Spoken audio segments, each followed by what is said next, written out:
네, 안녕하세요. 경제견 정독계입니다. 네, 미증시는 최근 급등한 엔비디아의 차익 실현 매물이 나오고 부채한도 합의안 표결에 대한 불안 심리로 인해서 장 초반 하락 출발 시작했는데 연준 인사들의 나름 긍정적인 발언으로 인해서 낙폭을 약간 축소하면서 마감했습니다.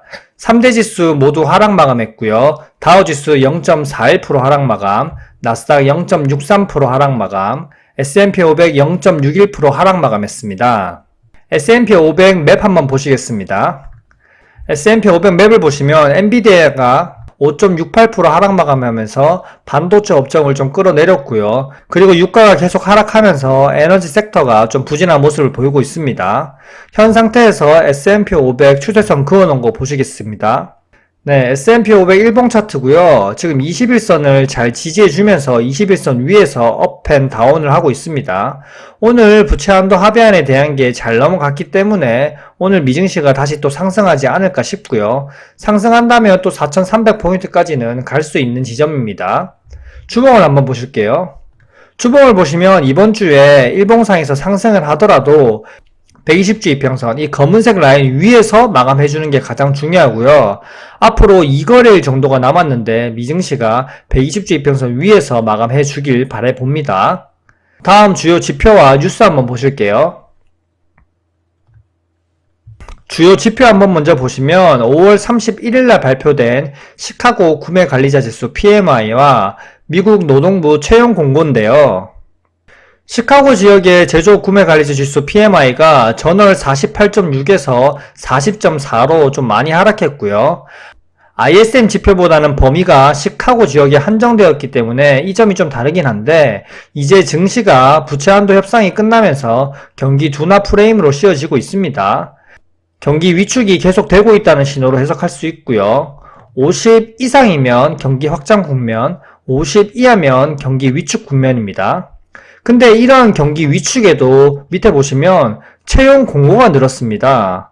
미국의 4월 채용 공고는 1,010만 건으로 전월 975만 건보다는 약간 증가했고요. 3개월 만에 가장 많은 수치라고 하네요. 여전히 경기 둔화에도 구인에 나서는 기업들이 많다는 뜻이고요. 인플레이션 둔화 폭이 여전히 확 꺾이지 않고 완만하다는 것을 보여주고 있습니다. 네, 다음 보실게요.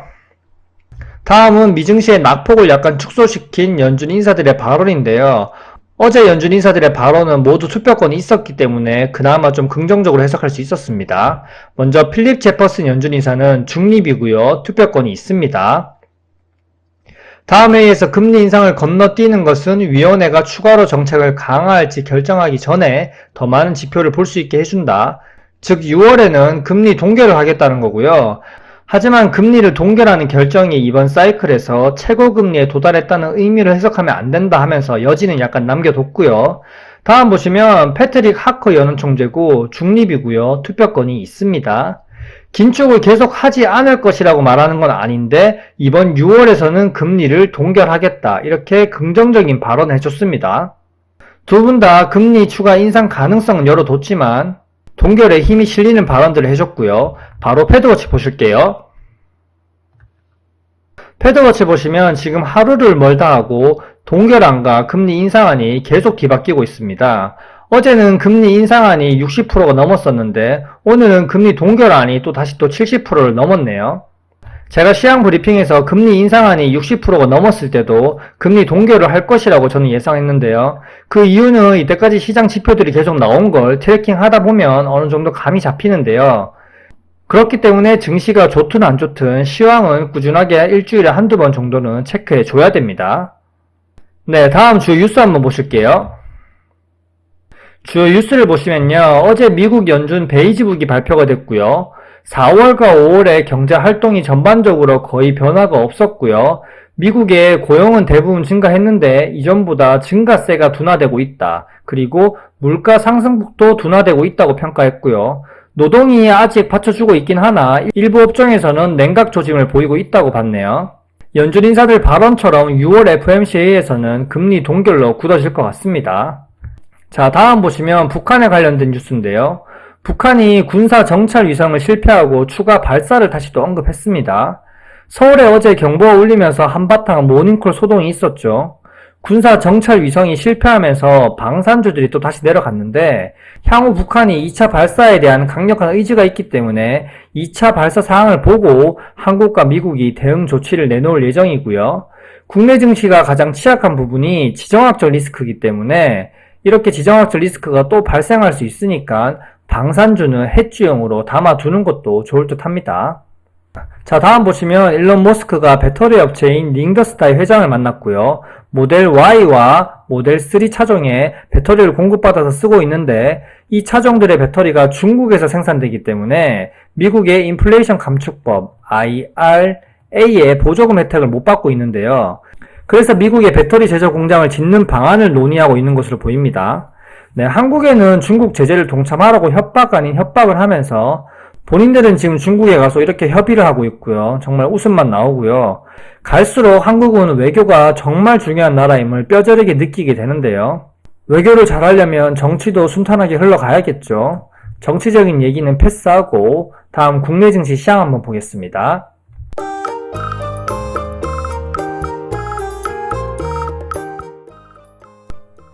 네, 국내 증시 시장 한번 보시면 코스피 0.31% 하락 마감, 코스닥 0.8% 상승 마감했습니다. 상승 종목 수가 하락 종목 수에 비해서 그렇게 많지는 않았고 비등비등했다라고 보시면 될 것 같고 어제는 시장 지수는 상승했는데 하락 종목 수가 월등히 많았거든요. 지금 시가총액 상위 몇 종목이 시장 지수를 나름 버티고 그리고 또 올리고 있으면서 수급을 다 빨아가기 때문에 하락 종목 수가 상대적으로 많고요. 대부분의 한 60% 이상의 종목은 잠들어 있다고 보시면 됩니다. 오늘 코스피에서는 외국인이 매도세를 줄였지만 기관이 팔았고요. 그 물량을 개인이 받아냈네요. 코스닥은 어제에 이어서 오늘 또 외국인이 매수해 줬는데 코스닥은 자금이 훨씬 더 많이 들어와야 됩니다. 코스피는 지금 13조 원 가량 들어와 있기 때문에 이제 코스닥에 적어도 최소 1조 원 이상은 들어와 줘야지 시장의 순환매가 좀 더 일어날 것 같네요. 원달러 환율이 1,300원 밑으로 떨어지지 못하고 있고요. 원달러 환율이 지금 중국 경제의 영향을 상당히 많이 받고 있는데요.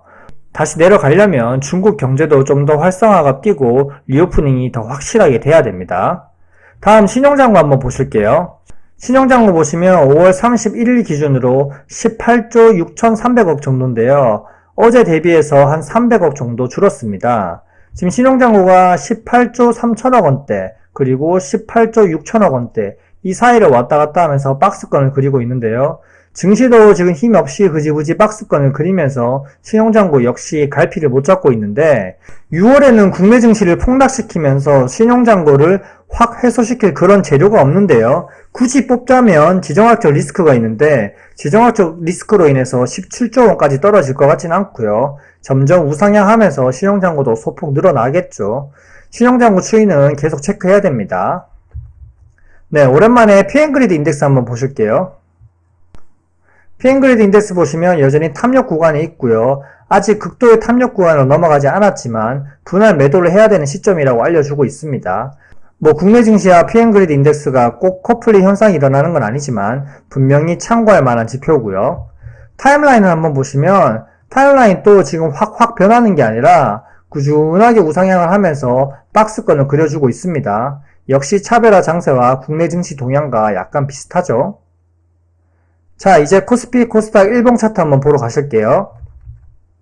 네, 코스피 일봉 차트인데요. 부채한도 협상이 마무리됐음에도 불구하고 정고점을 지금 뚫지 못하고 쌍봉을 만들고 지금 떨어져 주고 있습니다. 엔비디아 영향을 받아서 이렇게 갭 상승한 부분을 하락으로 메꾸고 있고요. 11선 올라오는 자리, 11선이 한 2560포인트 정도겠네요. 2560포인트. 이 부분을 지켜주지 못하면 아래 부분에 갭을 메울 수 있습니다. 아래에 갭을 메운다면 한 2500포인트 초반까지 내려갈 수 있겠네요. 자, 주봉을 한번 보실게요. 주봉도 역시 정고점을 넘지 못했고요. 지금 주봉을 한번 확대해서 보시면 5주 이평선 한 2530 정도 되겠네요. 2530. 2530포인트까지 열려 있고요. 이탈하면 한 2490 정도까지 내려갈 수 있겠고 2490포인트 이 부분 또 이탈하면 60주 이평선 한 2445포인트 부분까지 바닥을 한 번 더 테스트하러 내려갈 수 있습니다. 코스닥 차트 한번 보실게요.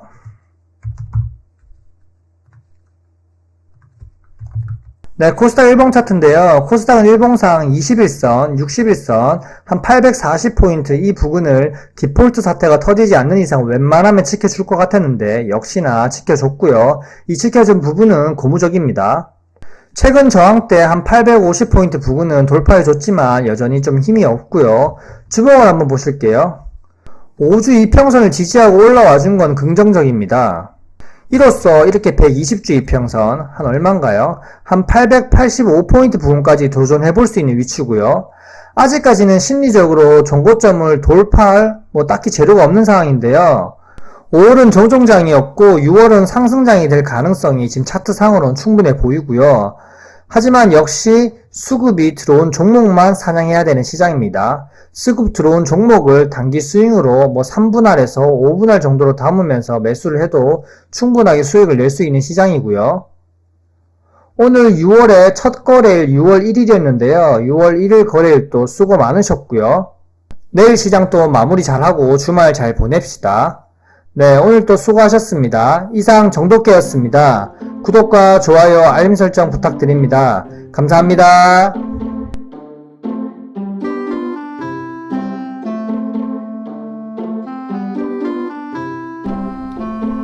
와이